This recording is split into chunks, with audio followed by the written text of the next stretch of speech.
Hi, Mike. Hi, Cuba. How you doing? Very good. And you? Very well, thank you very much. Awesome. So let's talk about the hit list a little bit. How did you get involved with the project? Well, it's funny, Mike. I've talked a lot on this today. I've been promoting this. I had an interesting happen after I won the Academy Award. And bear with me, it's a long-winded answer, but I Okay. think it deserves a little bit of attention here. And a lot of filmmakers wanted to work with me. I had a quick example would be Oliver Stone wanted to do Martin Luther King Jr., and we went down that development for about 6 months, and then finally it didn't come to fruition based on rights and budget and whatnot. And Ridley Scott and I finally got an opportunity with American Gangster, even though it was a small role. But my agents finally came to me and said, a lot of the movies that are going now don't have a lot of black characters in them. So to wait for the director, the list of directors I wanted to work to, they were doing period pieces that didn't tell the story. So there was a lot of television offers to do TV series, and my trepidation with that was, if you look at my filmography, there was a lot of diverse characters, from radio to Jerry Maguire's Rod Tidwell, and my fear is that I would be the same character for a series of years, Right. 4, 5, 6, 7 years, and then I would ask people after the series had run its course, if I was successful, to follow me in another different character that they hadn't seen before. And I thought the suspension of belief would be hard to do after that scenario. Not to say that I would never do a series, but that's always been my trepidation. Right. That's the first scenario. The other thing that happened was the writer's strike happened, and a lot of interesting screenplays were freed up from the studios and had become available to independent producers. And I was approached, and have been approached, a lot of really interesting producers who had really interesting material, and they said, we're going to just do this, old school, down and dirty. Everybody has to cut their fees, but it'd be like going back to school. And I accepted that role because I thought, now there's a way for me to practice. Right. Because musicians can sit in the garage, but as you know, film actors have to be on a set. Right. Really get the experience. And there's been some frustrations with these smaller movies that haven't realized themselves, but I think the risk was worth it because I've been editing, I've been directing, I've been, unofficially directing, but I've been putting shot lists together.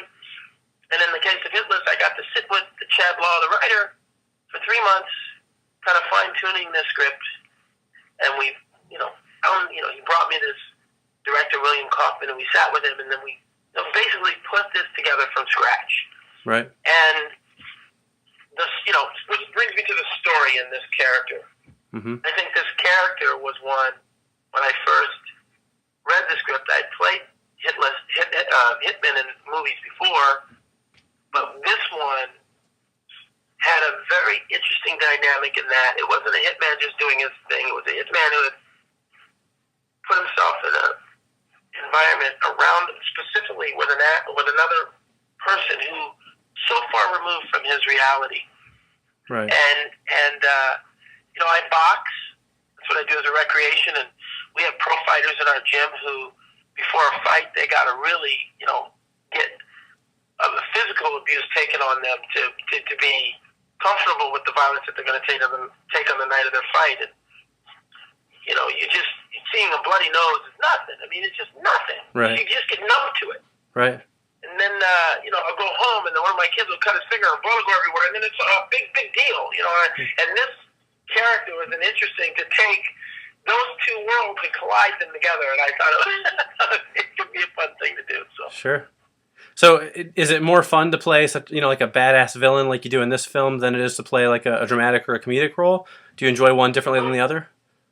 Well, I think that's simplifying it a little bit too much, because I can be a badass guy who's just by the numbers, or I can be in a drama by the numbers. I think, Jerry Maguire was considered a comedy, but it was a badass character that was bigger than life.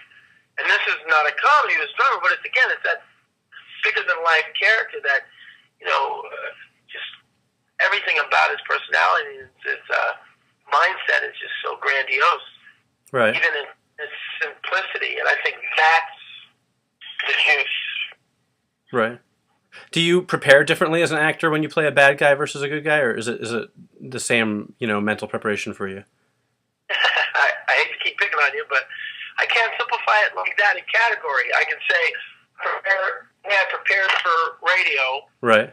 Was very specific in certain scenes where he was emotional, and it was different in certain scenes where he was comical. Right. But then the preparation for that character was very complex. But the run-up for what he has to do is it's just very specific in what it is. I mean, it's kind of like asking a doctor, so are those the same sutures you do on a laceration to the arm as you would, if you were a neurologist doing brain surgery? Right. Well, you use different sutures, and you'd have different techniques. Yep, definitely. Well, I know I'm running short on time already. I was wondering if you could tell me what you're working on next. I think Red Tails is coming out soon. Yeah, Red Tails. I just saw that. George Lucas is just going to blow everybody's mind, man. I'm telling you. I'm just so proud of it. I do research for characters, and then when the movie's over, you let it go, right? Right.